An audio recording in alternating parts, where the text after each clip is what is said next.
Hello everybody, welcome back to Screenstars and welcome to another of my misunderstood movie reviews.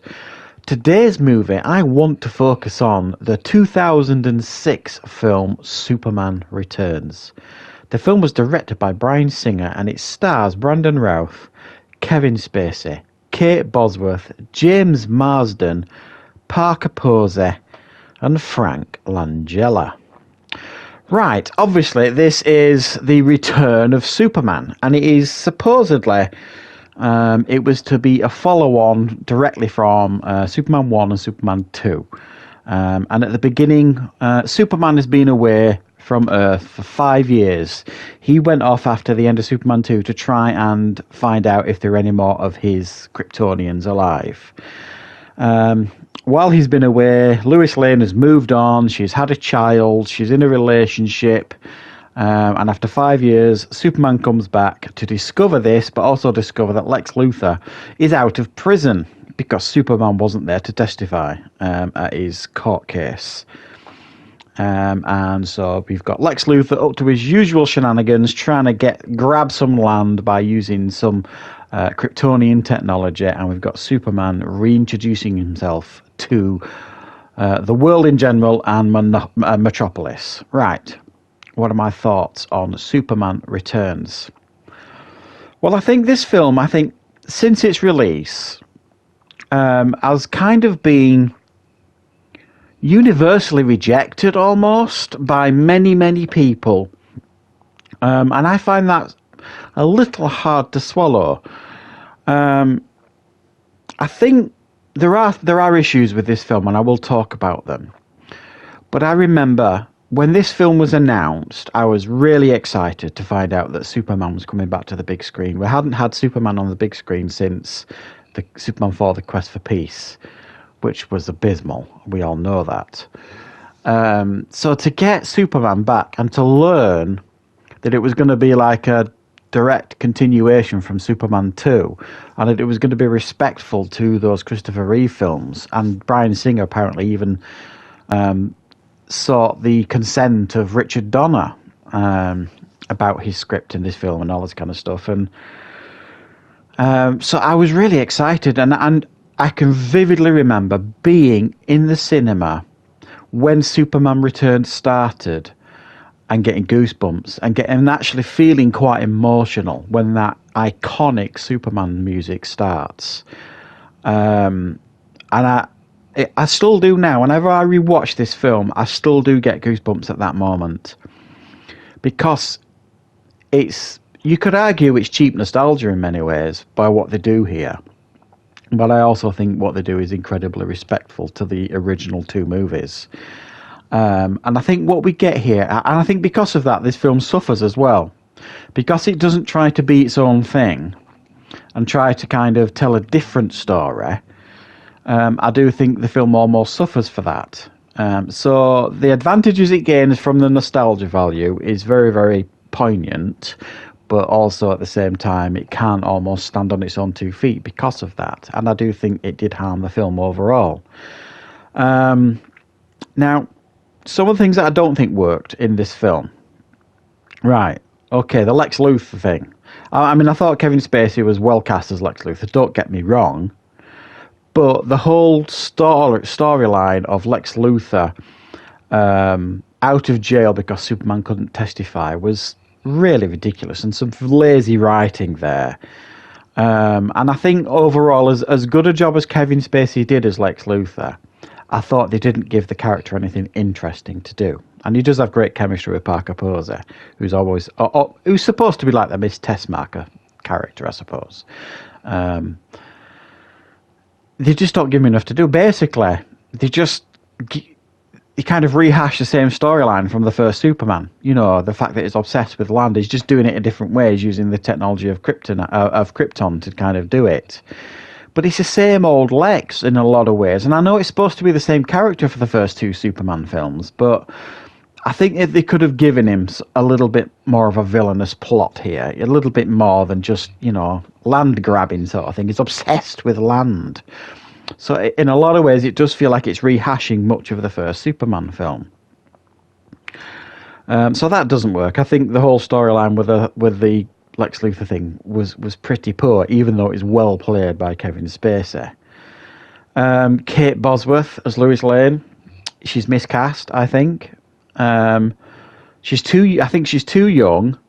When you consider that Superman's supposed to have been away for 5 years, you could argue that Brandon Routh is too young. But he pulls off the part magnificently as Superman, and even better as Clark Kent, because he's got such a likeness for Christopher Reeve. He can get away with it, I think, with Brandon Routh, but it just didn't work with Kate Bosworth. I don't think they had any chemistry, and I thought she was miscast as Lois Lane. And interestingly, apparently Amy Adams auditioned for the role of Lois Lane. Maybe she would have been too young at the time, because I do think now, obviously after Batman vs Superman and the other DC films she's been in as Lois Lane, she's fantastic and arguably the best Lois Lane, even better than Margot Kidder, which I know is a bold statement. James Marsden, just not needed in this film. He turned down, was he not, X-Men The Last Stand? No, he was already dead, I think. He died at the beginning of that one, I think, didn't he? But it was a pointless part for him and a pointless role, and the film just didn't need it. And the whole plot line of Superman's son, Lois Lane's son, being his son, I mean, it's a dead giveaway from the start. And again, I don't think the film needed it. So I think there's a few things that they put in this film that the film didn't need. And I think what they forgot to put in this film was a little bit more excitement. The whole plane sequence at the beginning when he's reintroduced back to Metropolis Superman was absolutely stunning. And it got you really excited for what was to come. And we never really got much more from Superman. Yeah, we saw him, breaking up the robbery and stuff, and the whole bullet in the eye was fantastic and really cool to watch. But we never really saw enough of Superman being Superman in this film, which I thought was a shame. And like I say, the stuff at the end with the whole Luthor thing it just felt like a rehash from the first film in many, many ways.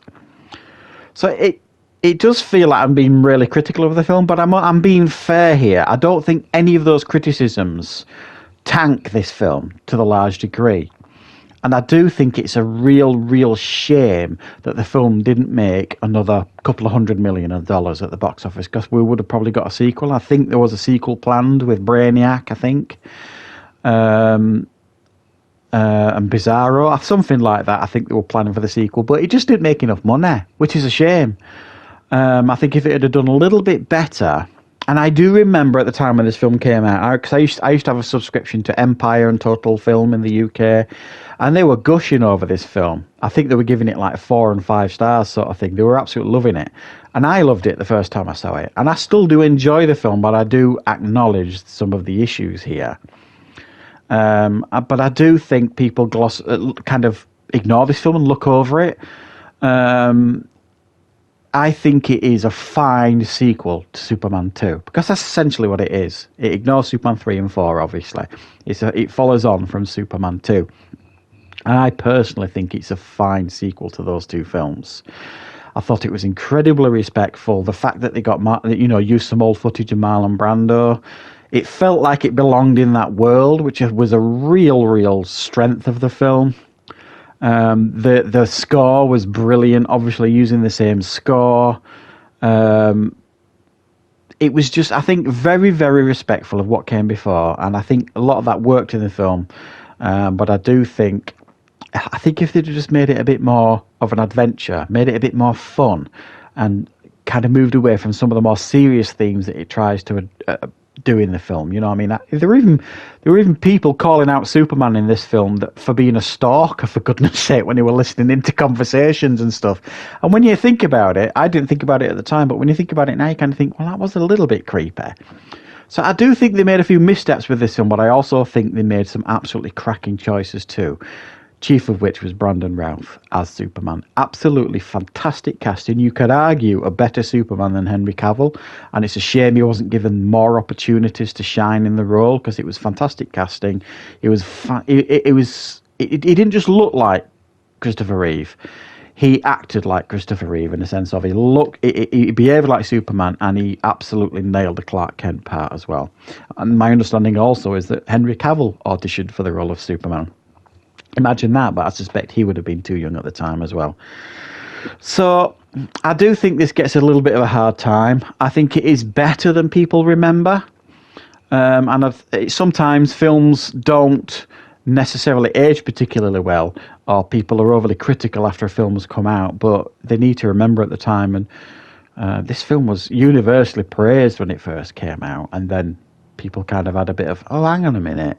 Yeah, it's not as great as we first said, but I've still got a real fondness for this film. I think it's a cracking Superman film, but it does have some glaring issues, and that certainly can't be ignored. So thanks for watching, guys. I hope you enjoyed this misunderstood review. I know I've gone on a bit, but I do sometimes feel quite passionate about a film, and this is certainly one of them.